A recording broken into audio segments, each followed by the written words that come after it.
Oh, hello, you are listening the Next Gen Environmental Firm, the podcast that unpacks how environmental and sustainability focused companies actually run, scale, and compete.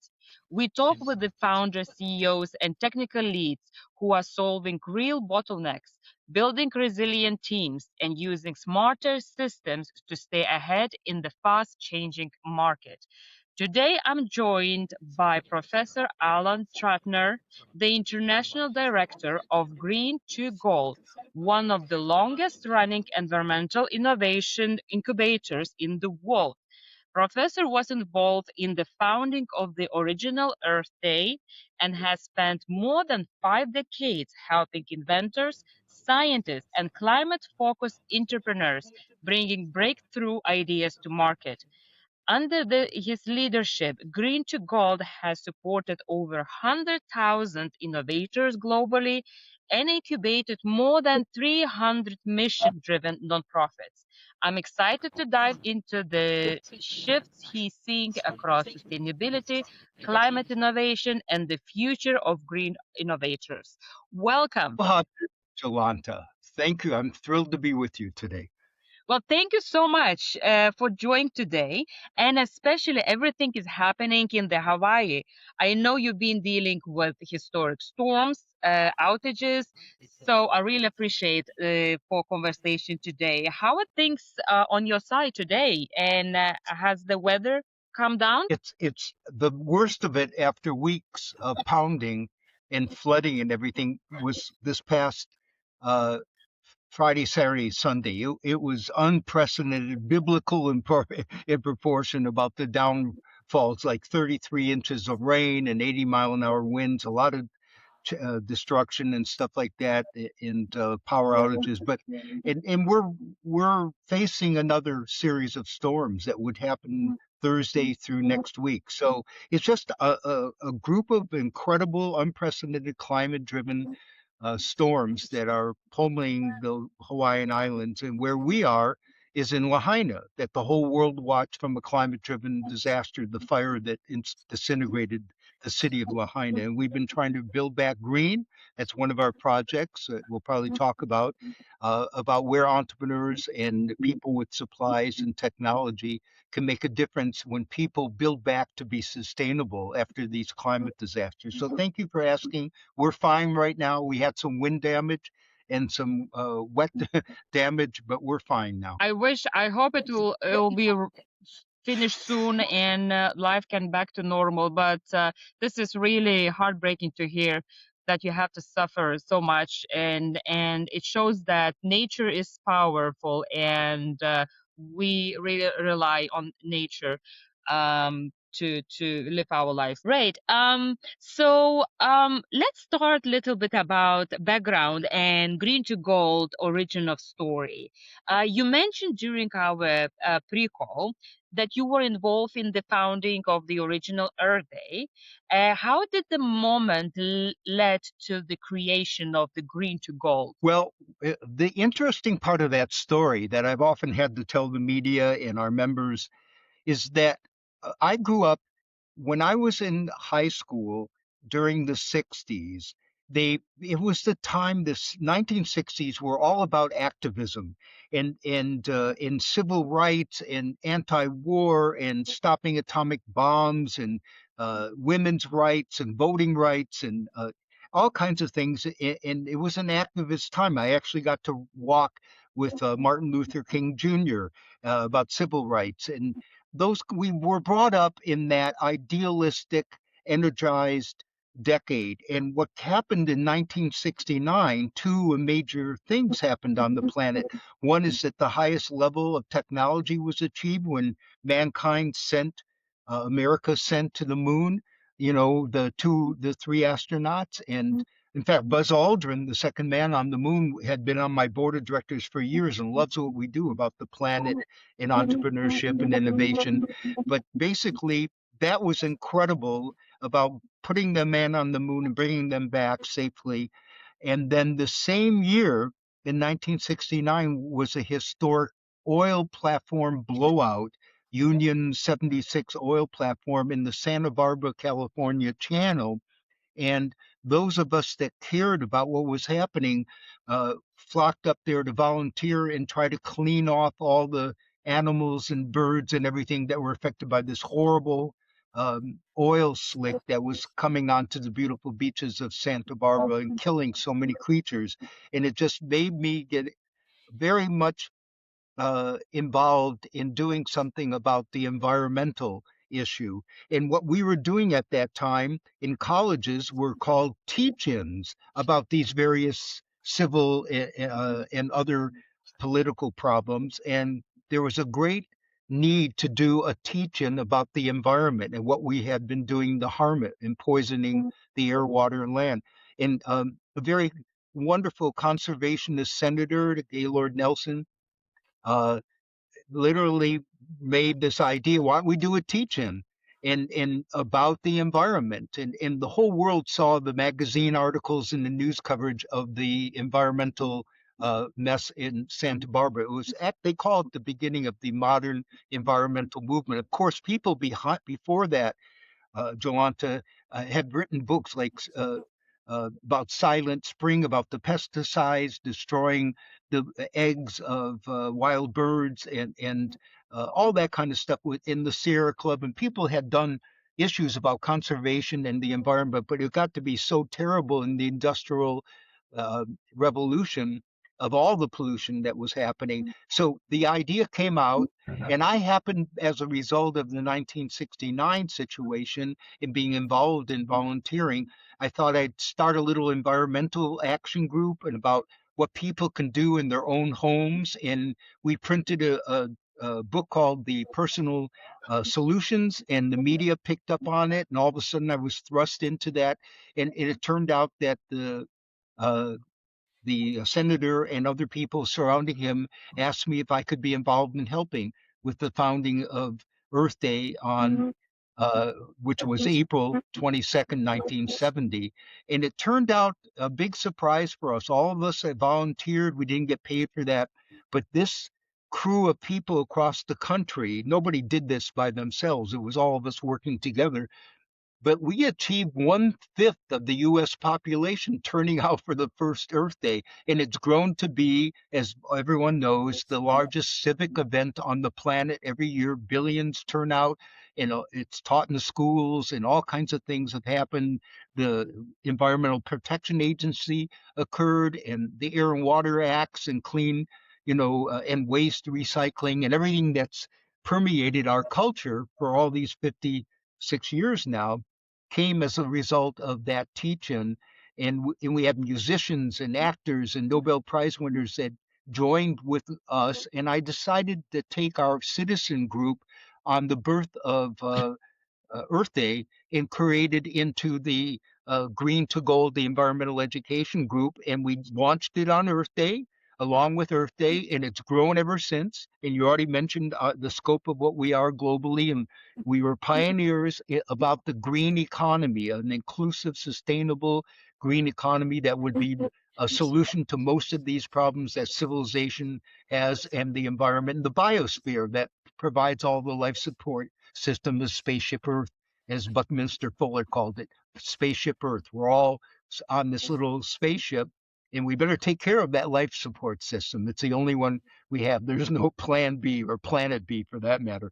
So that's the history of how we created Green2Gold. What was cool at the beginning is that we had a lot of media attention and people wanting to do something about it. And we attracted inventors and entrepreneurs and innovators and scientists and researchers and people that wanted to do something about it in their communities. And that organization that we created was unique and pioneering, that we would foster. We became a nonprofit, tax exempt right away as an organization. And we've been doing that ever since. And I've traveled around most of the countries in the world about sustainable economic development as a real engine for change and the opportunities for good green jobs, entrepreneurship, innovation, invention, the return that investors can get by caring about sustainability and climate change and investing in the companies that are making a difference. And so that's the combined story of the genesis of Green2Gold and my involvement in Earth Day. Wow, that is incredible story, and it's been for really many years.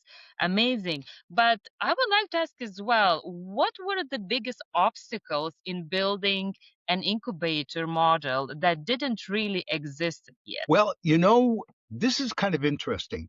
I happen to be an inventive person myself with patents and designs, and I won scholarships for that purpose that brought me from Michigan, where I was born, to California and to go to the Art Center College of Design, very famous about transportation and industrial design and package design and photography and all and graphics and all that. And it was, for the world class designers. And the more I thought about this, it would be great um, to teach and tutor people that have great green ideas and show them how to go into business and start an enterprise that could create this change in the world in sustainable economic development.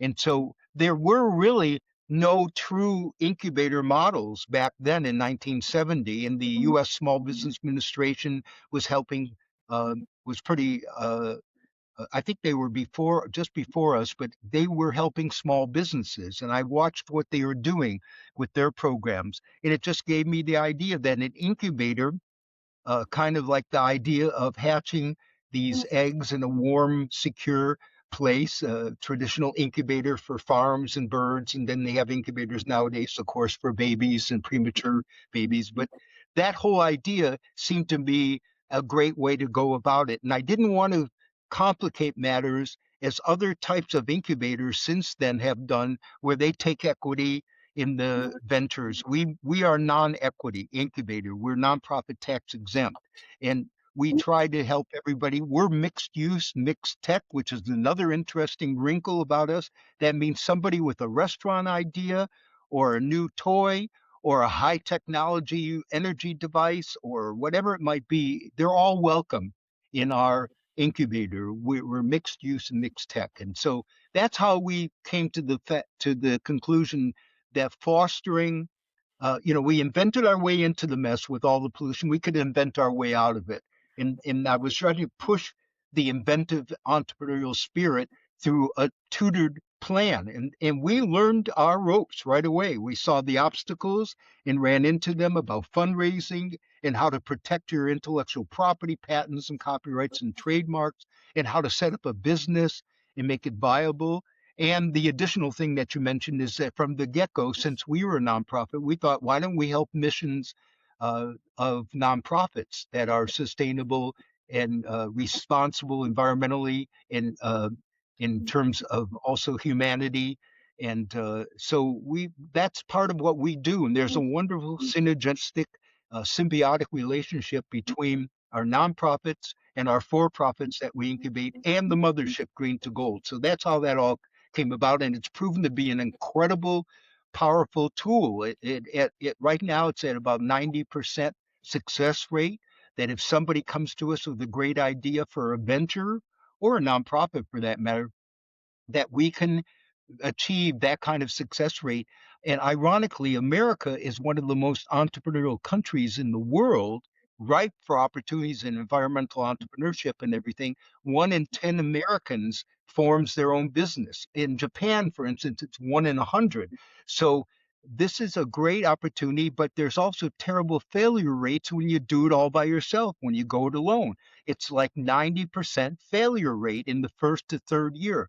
Whereas incubation is the reverse of that. As I mentioned, 89, 90% success rate. So that's why we use that tool and that methodology. But it happened to be, ironically, in the 2012 area, we were actually asked by the head of the U.S. Small Business Administration to host in Santa Barbara County, where we were, the whole Small Business Development Center, and run it out of our Green2Gold incubator. And it was very successful. It achieved 120% of the goals. And we started a small business success forum and annual event. And it was pretty amazing that we could mix these two together. And that's helped me learn to be better at what we're doing, and not to avoid mistakes and help the entrepreneurs jump over obstacles. The other thing is that we were surrounded by investors high net worth individuals, angel venture capital, banks, and everything from the very beginning as an incubator that were interested in our ventures. So I learned that whole side of things of how to deal with investors and how to make it have a return on investment and how to make the companies aware and savvy about that. And we had one of the most famous pioneering boot camps that was put on by us and angel group called Maverick Angels, an appropriate name. They were really different. They were entrepreneurial as an angel venture group, funding group. And we did boot camps that would change your life in one day and teach you from the investor standpoint, the legal standpoint, everything else for the entrepreneurs, how to make a pitch deck, how to organize your organization to protect your intellectual property, how to approach investors, how to have success. All that came about and has just continued to add to our resume and our ability and resources to help people with great ideas. Oh, that's fantastic. Now, so Green to Gold has grown into a global incubator with over 100,000 members. What do you think has allowed it to stay relevant for more than 5 decades? Well, because we evolved with the environmental movement as it grew from its very beginnings in 1970 with Earth Day. And we watched the trends that were happening. Once laws were in place by various governments, starting with the United States and then copied throughout the world, we're proud of that. But that concern about stopping pollution into the water, air, and land and our food, and then having regulations that would protect that gave opportunities for people to invent a better type of product. It was always the comparison to me, it's always been what does pollute when you manufacture it, and from mining all the way through to the end product, and what happens when the product is thrown away. And that's called the life cycle or cradle to cradle, looking at things that way. And I always thought you can take a look at any product in the world at that time. And as we've moved through the decades, you can say that product, that technology, can it be better? Can you be more innovative, inventive? Can you add to it? Can you make it non polluting? Can you make it sustainable? Can you have a sustainable supply chain? Can you make it bio based wherever you can and substitute for fossil fuels like in plastics? And that we've always been on that cutting edge, that leading edge of being aware. I'm lucky that I get, because of the 2 years later after Earth Day, I was asked by the United Nations to help with their first international conference on the human environment held in Stockholm.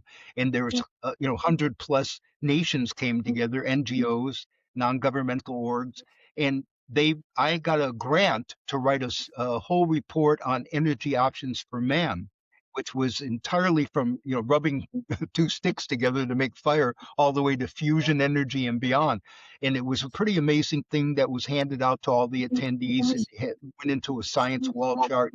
And we learned that we made contacts at these events and that have been with us for all these decades, that people that cared, organizations that cared, nations that cared about the issue of our planet, protecting it, but still having sustainable economic development. There's no reason to go backwards. We don't have to throw people out of business and jobs if we can retrain them, give them new industries, green industries to be in. And that's what's so important about entrepreneurship and green entrepreneurship, because it substitutes what I call the big transition from something that is already polluting that we do need, we use in daily life or in industry or in education or whatever. How do you make that transition into a better type of green product that is, in fact, non polluting and it helps with that transit? And that's what we've always been about. That's what I'm known for is that transition to sustainability, the green economy. That's what made us unique. So we're keeping pace all the time. I get newsletters from every industry known to man, that from perfumes and jewelry, all the way to space travel and everything else. All the things that can be done and where the problem areas are, there are opportunities. Those problems in the environment are opportunities for inventors and entrepreneurs in the green space.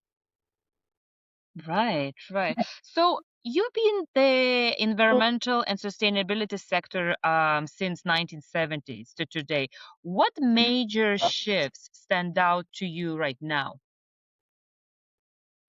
Well, as I was mentioning, I think legislation drove a lot of opportunity for change. It also became awareness in the educational systems. We produced the first educational modules for schools. In fact, the first deployment was the second largest school system in the United States. That was the Los Angeles Unified School District, in which we did a whole story about smog because we lived in an environment that made us cough, and days you couldn't go to school and your eyes were watering, and it was all because of all the air pollution from power plants and vehicles. There were no laws at that beginning, until the EPA was created in 1970. And so we wrote modules that said, here's the problem. And then I always showed potential solutions. That was the thing, Jolanta, that really separated me from everyone else. We wanted to show what the problems were, how serious they were, but how to solve them and what kind of things were on the future horizon. And that was exciting. And I traveled around the country making presentations about that. I was featured on a NBC television show after the Tonight Show with Johnny Carson back then. It was so famous. And it was all about the solutions that I started to compile with people sending them in, every technology, every new way to do agriculture, purify water, recycle. We were always the edge of showing, yeah, we have these serious problems. Here's what they are, and here's the solutions. And in those solutions, once again, were incredible opportunities for jobs, creating enterprises, creating new organizations, and when investors, the big deal was that over the years, investors saw that there was opportunity in solar, in wind, in geothermal, and new technology and recycling and all that, that they could get a return on investment that they normally would have gotten in the polluting industries that they invested in. So there was that big transition that took place over the years, that investors got savvy. And now there's something called impact investors and sustainability investors and climate change investors. And there's billions and billions of dollars in those opportunities that have come our way. It was tough at the beginning to convince people and change their mind and show them the opportunities. But as those were happening, as new businesses blossomed that were green, look, solar energy has exceeded in the United States and now around the world for the first time exceeded all the coal production of energy.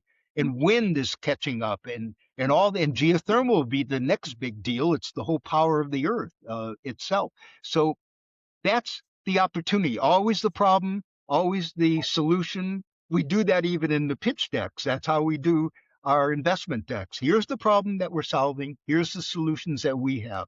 And that made a big difference. And now there's even more so, Jolanta, because of climate change and the disasters that are happening around the world as we speak, unprecedented, snowfall, flooding, fires, droughts, hurricanes, tornadoes, just windstorms, sandstorm. All of this stuff is being driven by climate change caused by human intervention, carbon, mostly from burning fossil fuels into the atmosphere.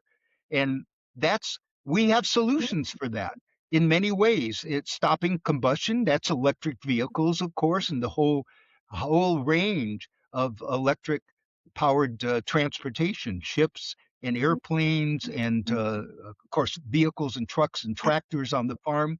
That's a big change. But also, we don't have to use petroleum fossil fuels to make plastics or other types of materials. There's bio-based uh, uh, kind of solutions that are substitutes, sometimes even stronger than some metals, the way they're produced. And that can come from recycled materials and agriculture. So each time there's a problem that is causing a problem for the biosphere and for pollution, believe me, we're just loaded with that at Green2Gold in almost every field you can imagine that we help incubate, is that there's always solutions that are opportunities, viable opportunities for investors, viable opportunities for inventor entrepreneurs. I would like to just follow up a little bit on that. So yes, with the climate-driven disasters becoming more frequently, as you mentioned, so how is the changing the type of innovations coming to the green to gold? What is the main, what you see the main innovations coming these days? Okay, so we have a program that was inspired by what happened to Lahaina, where I am on Maui in Hawaii, where the incineration of the city from the high winds of a hurricane glancing off of us, dry stuff because the people managed, it wasn't well, they had a drought, and all of a sudden, terrible fires happened. And so we did something a couple of weeks after the terrible event itself. We did a broadcast for 5 hours called Build Back Green, that we kind of came up with that name and thought, why don't we put together opportunities for people to help in donating and supporting, and how about supplies and needed things for shelters? But out of Build Back Green, which now has taken a life of its own, it created a whole energy and entity that is, how do you go back to, how do you prevent? There's three modes.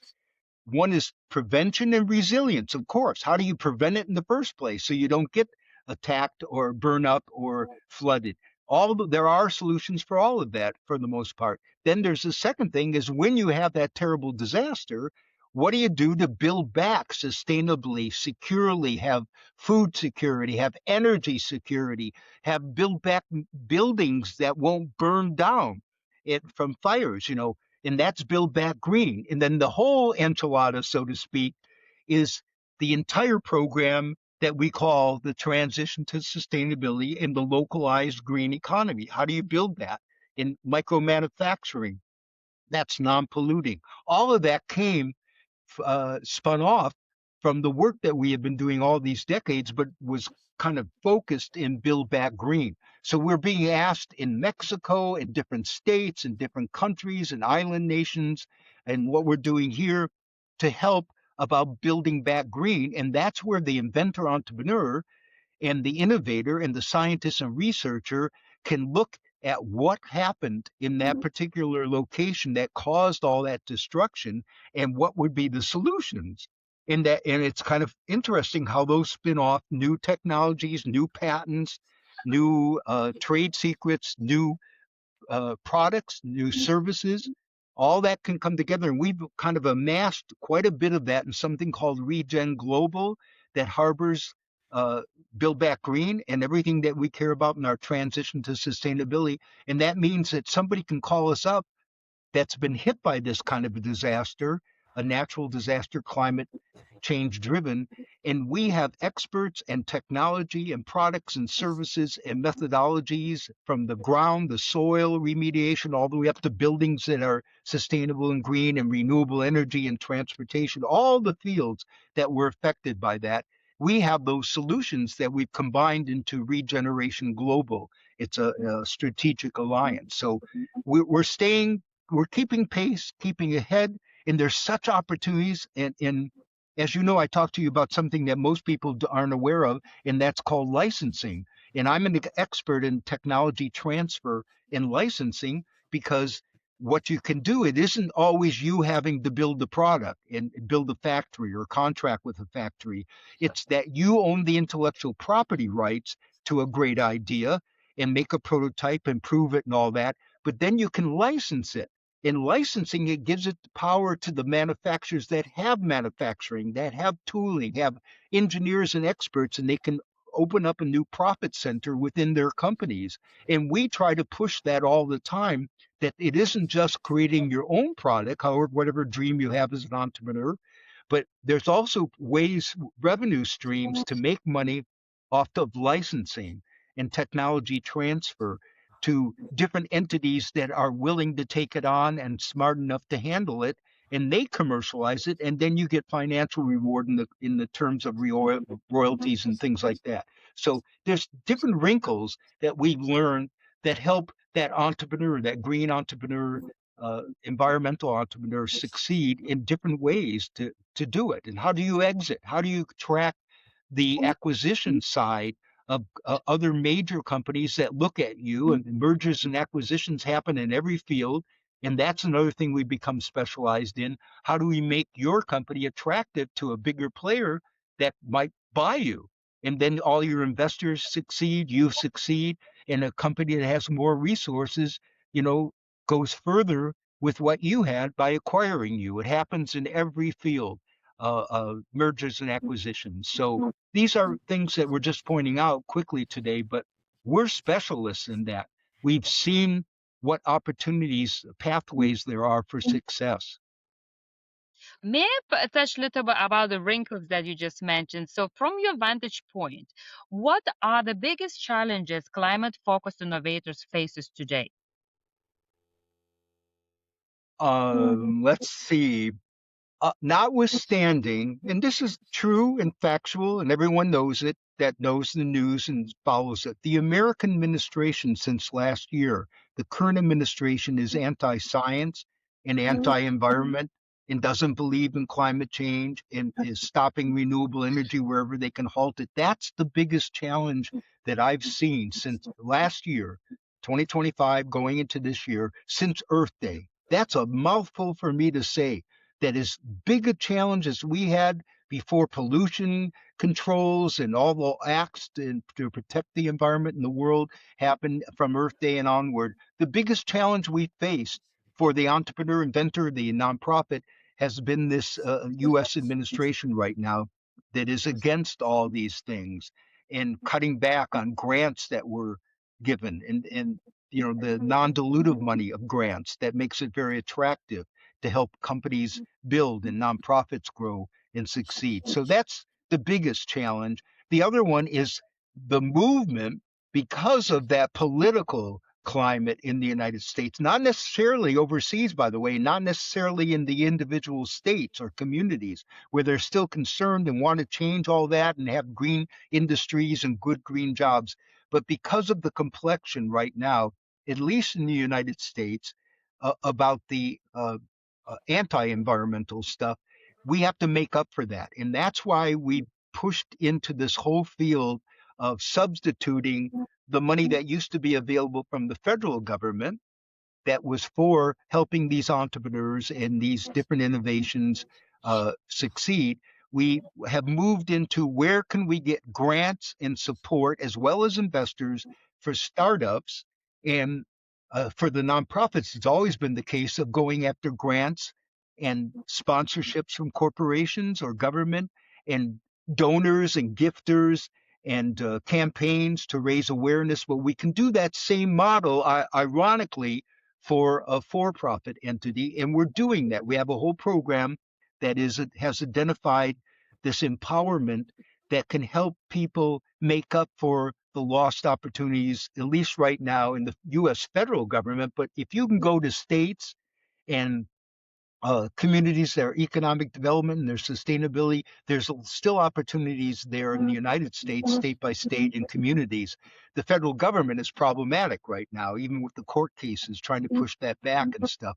So we've been trying to be innovative every step of the way. And one way is to help seed the young inventor, entrepreneur, green entrepreneur, new venture with different ways of raising capital, in addition to angel and venture capital. And the biggest breakthrough, Jolanta, was in the Biden administration. The biggest change that we had that powered up everything that we do and other incubators, other accelerators, um, virtually every kind of venture was President Obama had this thing called the Jobs Act. And in the Jobs Act, a creation was made that was a revolution, a real game changer in the history of mankind. It was equity crowdfunding. It wasn't just the rich and the wealthy and the inherited and royalty and all that kind of and people that stole money and all that.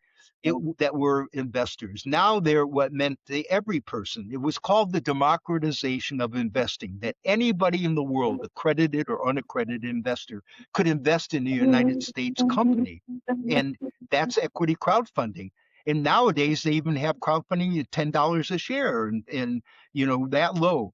And it's pretty interesting to watch what the SEC has done with it and how this change is the biggest change in the history of investing into ventures, and We take advantage of that and have been taking advantages for launches. What is cool about this one program, equity crowdfunding, is that of course, if you're going to go to an investor, an angel, a venture, friends, family, fools, they call it the three F's, uh, anybody, a bank, a financing institution, when you win that check, they expect you to do all the stuff that will make you successful. Hire the right people, manufacture the right product, offer the right service, scale, grow, be profitable, pay back loans, pay back the investors.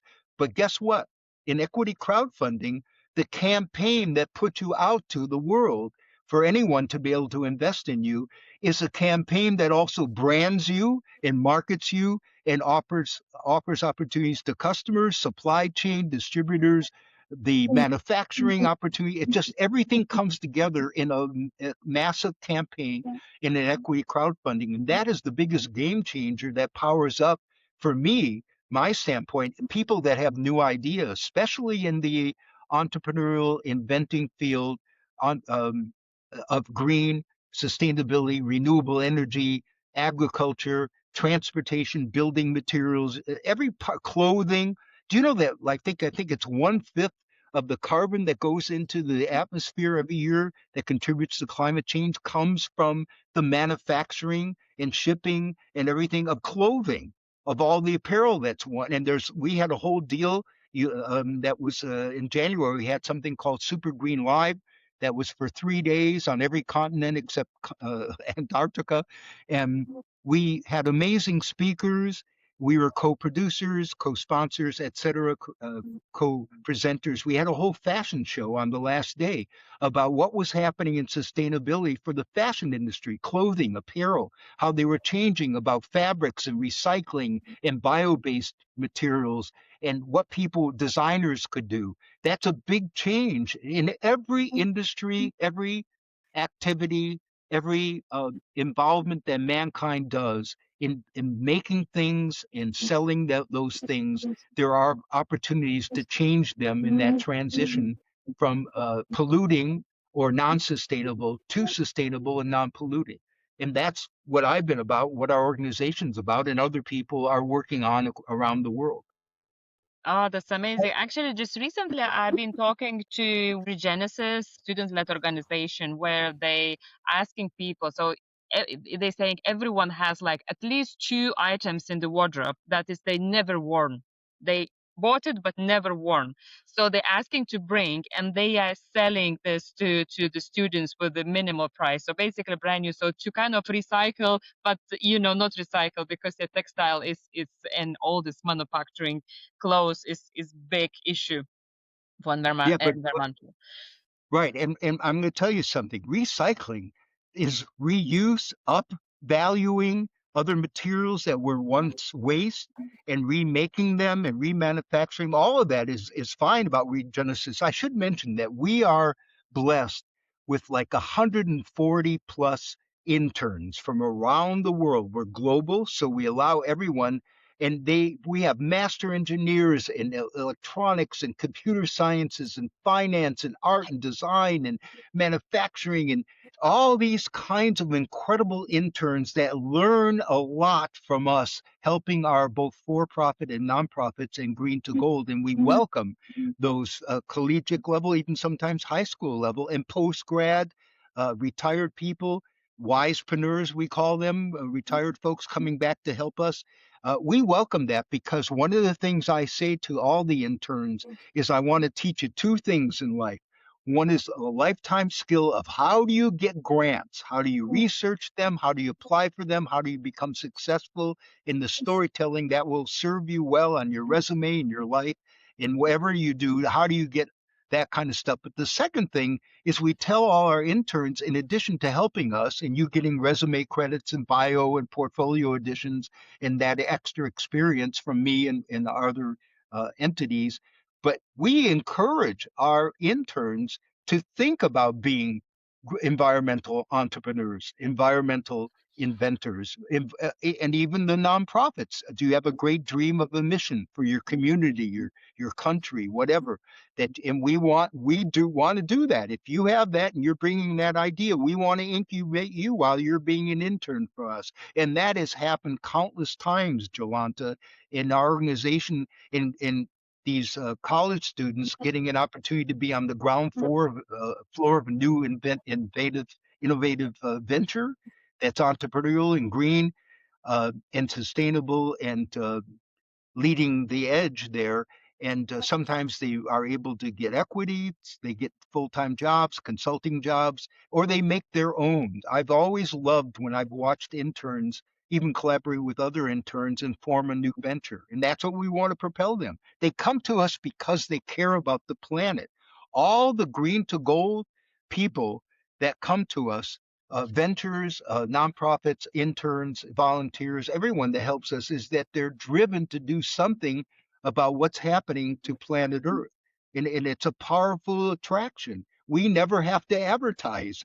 We have never had to advertise. And luckily enough, I've been able to be on Oprah and Good Morning America and CNN like 5 times, and all kinds of media, magazines, even consumer publications and trade publications, and all kinds of Wall Street Journal, Fortune magazine. We don't advertise. People write about us and our members and our technologies and what we do, and it attracts other people. And there's a surge in the XYZ generation about caring about this. They said they want to make money, but we want to know how you're making the money. Are you polluting the world? Are you being just to populations, to underserved communities? There is this drive happening along with climate change disasters that's kind of propelling everybody to be attracted to organizations like we are, especially since we're novel in the case that we want to multiply those. It isn't just one organization doing one great thing. It's us trying to help tons of people do new mission nonprofits and new technology products and services for the green economy. Right. Now, I will change a little bit to different direction about the investors. So, Green2Gold works with investors, ranging from impact funds to major institutions like Morgan Stanley. What do investors want to see today that they did not ask 10 years ago? Interesting. I don't know whether they didn't ask, but it's something that's vital to everybody. And it's part of what we've learned and how we fashioned our investment pitch decks in our seminars and workshops, and how do we put the documents, the presentations.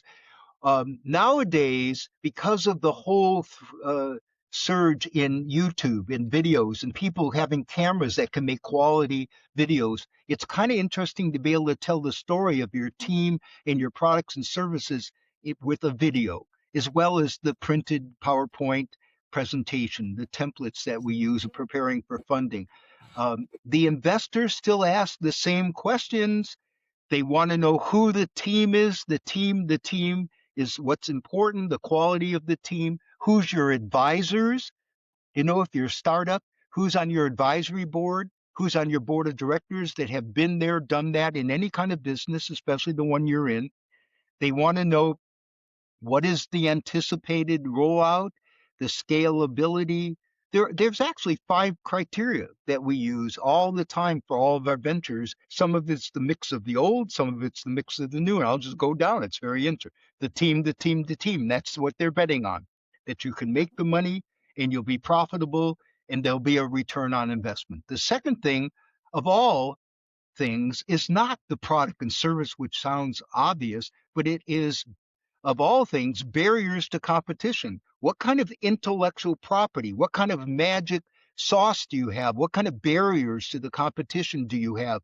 That's a priority for the investors, especially in a competitive area. And so they want to know what's different and what you protected for yourself in the marketplace. And that's why we've always been rich about intellectual property, a very important thing to inventor entrepreneurs and even the nonprofits, of course. The third one is the great products and services. Are they scalable? Are they sustainable? The supply chain, are they going to make money? Can they be rolled out? Can you move to different marketplaces? They want to know that. The next one is extreme differentiation.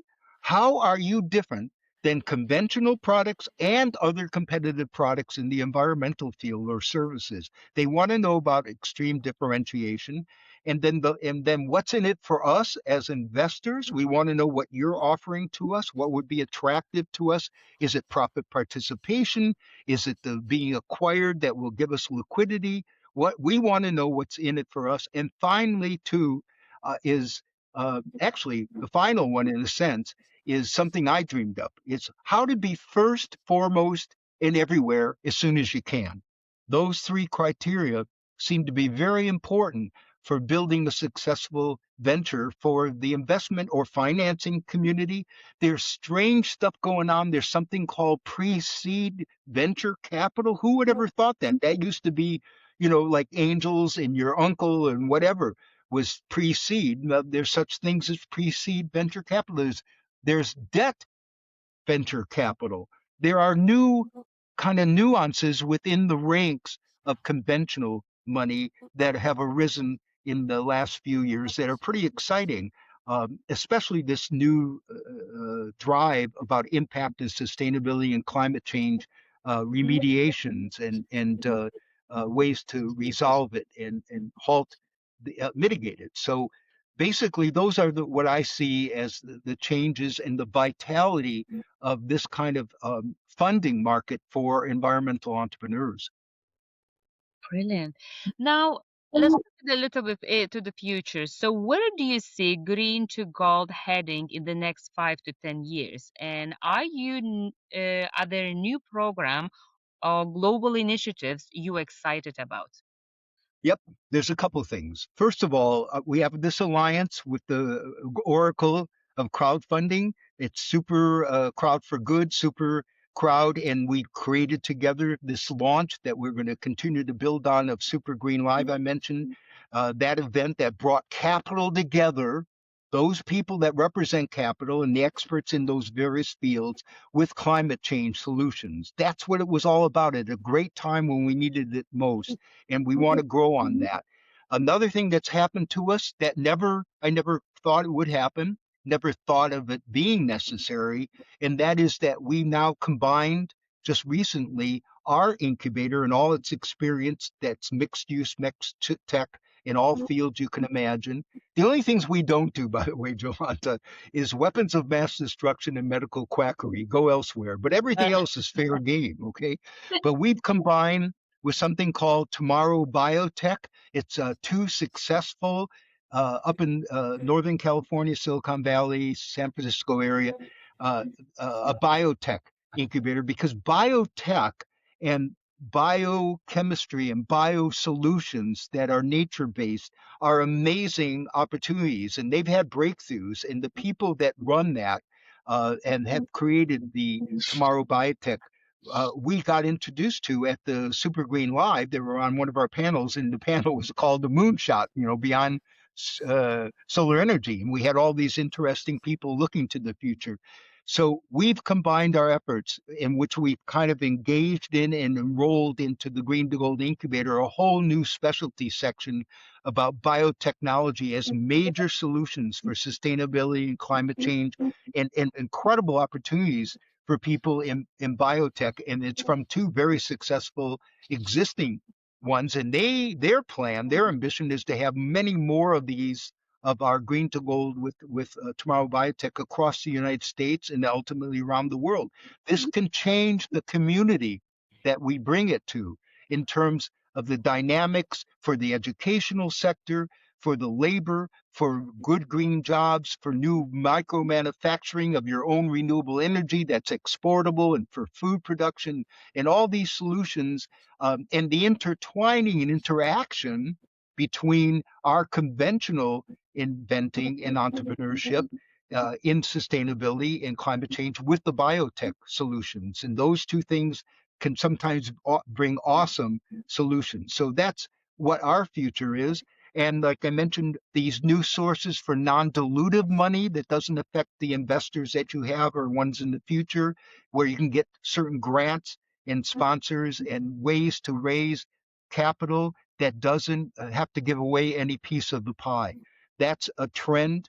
There's been a breakthrough with the SEC that's as fresh as we're talking about right today, and that is recently they changed the rules that a nonprofit could actually raise debt funding, like a loan or a bond or other kinds of mechanisms for a nonprofit through the Security and Exchange Commission and crowdfunding. It's a major revolution I never saw coming, and I was enthralled to hear about it. And we're going to be a guinea pig. We're trying to be first out of the chute and do it with our Funding Hope platform, which is incredible is a regulation crowdfunding platform for us uh, that we want to launch this first shot at being a nonprofit that raises equity, but not equity truly. There's no investors, but debt funding on a long runway in our terms about paying it back and interest. And they give us liberal use of the funds. I can seed fund our early stage entrepreneurs. I can use it for capital, working capital. We can build more of our incubators with it. It's kind of like unending, and that's a major change for us. And it's thanks to the people in equity crowdfunding associations pushing and making this happen. I never thought equity crowdfunding would end up being anything a nonprofit. Now some of our nonprofits are interested in doing what we're about to pioneer. So our future is more of what we do in more communities to bring this green economy, the inclusive green economy with environmental justice opportunities for people in college and people retired to be in the green economy, make livings, make wealth, and then support nonprofit charities in their regions. Our drive is to replicate and scale in terms of putting these in different communities that want them. And there's a real demand for that, especially after climate change. The entry point is Build Back Green.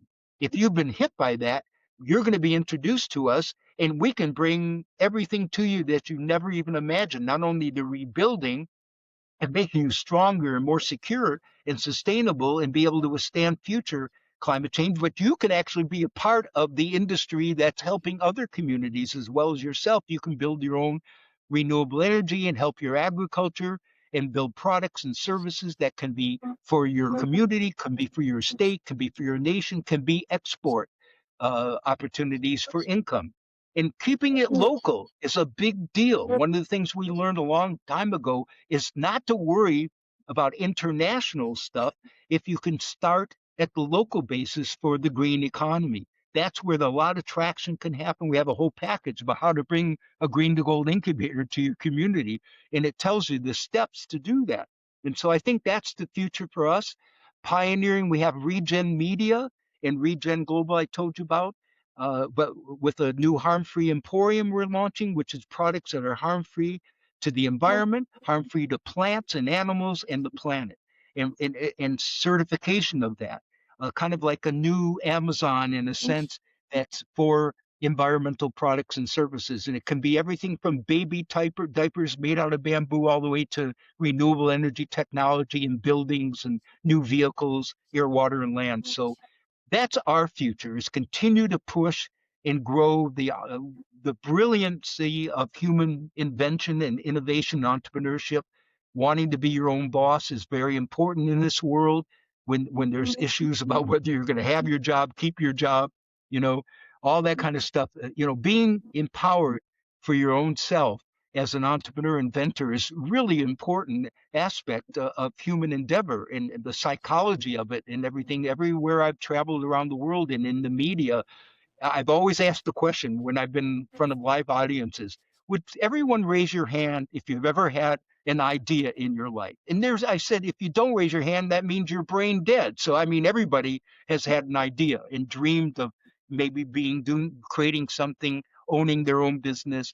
It is a wonderful fundamental drive and the creative aspect of inventing that's in everybody. You just got to learn how to do it, how to make it work. And so from kids all the way up, some of the greatest inventions I've seen and ideas came out of children in our inventor fairs and our imagination fairs that we sponsor with big corporations and stuff. So that's what I see for the future for us. I hope that's uh, sufficient. Now that's a really great overview. So, if a young founder came to you tomorrow with a climate focus idea, what's the one thing you tell them to focus on first? What a brilliant question. Well, first of all, we introduced them to what we're all about, that we're here to do no harm. We're here to help them and that they will be encouraged. And we're going to try to get them around obstacles and everything that they imagined.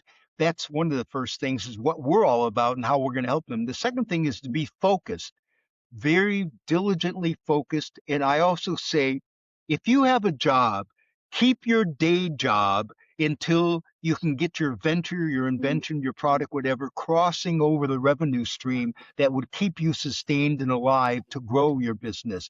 Because in this world, we want you to be sustainable. We want you to be able to survive and get through your daily needs or your family's needs. So I kind of caution everyone, moonlight the idea at the beginning unless you're really far along on it and you have patents and you have a prototype and you can demonstrate it, or you have a marketplace that wants it already. That changes the timing of it. But still, those are the three issues: what we're all about, how we'll help you, you be focused and try to keep your job, uh, keep your income, your sustenance until the crossover point happens. So in one way, you're moonlighting either your job or you're moonlighting your great idea. Brilliant. Thank you, Professor Tratner, for this inspiring information, inspiring talk. It's like I hope lots of entrepreneurs, innovators would hear this message because, it creates jobs. It makes our nature, our environmental more sustainable, and we need that urgently. So thank you so much for your time. Please keep building the next generation of environmental firms. Thank you, Jolanta. Appreciate your opportunity to be on your podcast. I wish the best to everyone. And as we say here in Hawaii, which is a rich, deep thank you and goodbye, I'll say mahalo.